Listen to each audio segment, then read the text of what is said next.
Hi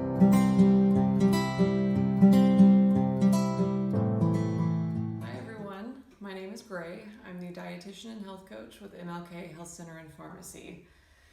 The last 2 weeks have been a whirlwind. We're in the midst of the coronavirus crisis.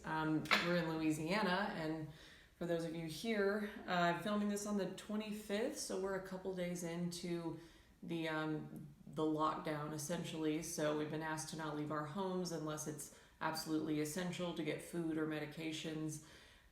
So that means for a lot of us, myself included, we're spending a lot of time at home. And I know for a lot of us, myself included, that has brought on a good bit of stress and anxiety. Our routines have been totally upended. We're seeing all this crazy stuff in the news. We're feeling a little lost, unsure what to do. Your kids may be home from school since school is out, so now you have to figure out how to be a teacher essentially. Whatever the situation is, it's stressful for a lot of people in a lot of different ways. So I know that's certainly a need right now, is to find some ways to de-stress, to manage that anxiety.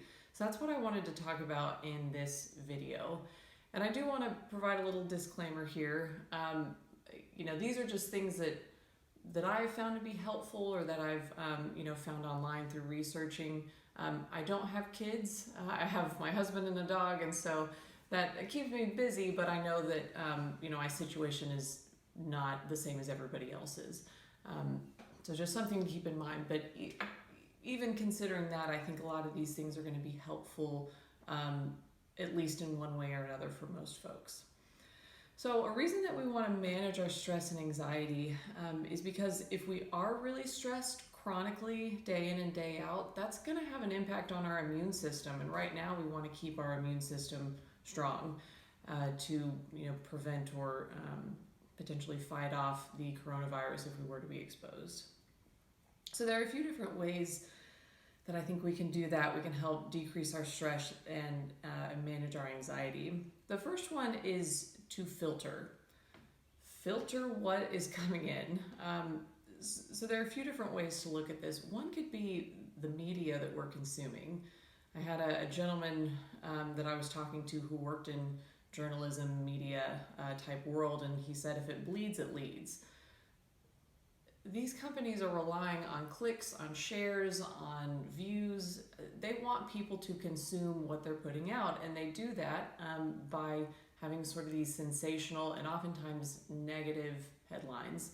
So it's an unfortunate reality, but it's something to keep in mind, because if we're constantly just stuck on the news cycle, we've always got the news on, we're always scrolling on our phones, looking through the latest articles, we're going to be kind of inundated with negative stuff. Same thing goes for social media. If we're constantly scrolling through, there's going to be, everybody's going to be talking about it. It's probably going to be a lot of negative stuff. Everybody's going to have an opinion, and that's going to be stressful. Additionally, if there are people in your life that tend to be a little negative anyway, or really get wound up over stuff, then maybe you don't want to reach out to that person too frequently during this time, because we're trying to limit stress however we can. So filtering out some of that content, maybe just checking the news once a day to check updated case numbers in your area. It's certainly fine to stay informed, but you want to limit this because it's only going to add stress to your plate. Another thing you can do is try to incorporate some sort of mindfulness or meditation. I'm really not going to get into that in this video. I'm going to do a separate one just for that, so stay tuned. But being mindful or having some sort of meditation practice can certainly help a lot with managing anxiety. Another thing you can do is move. You don't want to just hang out on the couch all day watching Netflix, or even if you are working from home on your computer, trying to get up every 45 minutes or an hour. You could do body weight exercises. If you Google coronavirus free exercise trials, there are lots of different fitness companies or fitness gurus out there that are putting out 14-day free trials, 30-day free trials. little free kits for people to do exercise at home. Another important thing is getting some sunlight, some sun exposure, getting outside for periods of time, pollen and weather permitting. Something else you could do is, get some lights on in the house. The first thing I do whenever I wake up now is, I start opening all the shades, all the blinds. I want to get some sunlight in to just add some, a more sunny disposition, if you will, to just the energy in the house, I guess. Another thing that kind of goes along with this is I try to follow the sun, if you will. And what I mean by that is kind of have my sleep-wake cycle follow the sun. So I want to be awake during the sunny hours, but when the sun goes down, I want to start winding down and I want to get good quality sleep at night. Wake up once the sun comes up. Following that cycle helps keep your hormones in check, helps with just general well-being, and that's going to help with stress management during this time.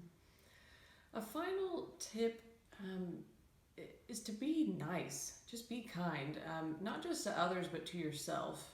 I know personally, I like to be productive. I want to go. I like to have a to-do list. I kind of thrive, I guess, on being productive. So when stuff slows down, I do not handle it very well. I used to hate weekends because there was just far too much downtime, and I'd be beating myself up, like, why am I not being more productive? So it's been a struggle, I know for me personally, to try to stay positive or focus on what I'm grateful for, or find ways to embrace the slower pace or slower schedule. And for me, that's the best way to do that, is to just be kind, to recognize that this is abnormal. This is not the way that things are always going to be. It's a weird temporary situation. It is going to get better, but just give myself a little grace to not be totally on top of it every day. But to, be anxious, whatever, let it pass, but then try to actively practice some of the things that I talked about in this video to get back to a better headspace. So I hope that some or, at least one of these tips is helpful for you folks out there, and that it can help with managing your stress and anxiety during this time. Stay safe, stay indoors, unless you just absolutely have to go out. Let's all work together and be responsible during this time. But I hope this was helpful. We've got a few other videos coming out, so stay tuned. Thanks for watching.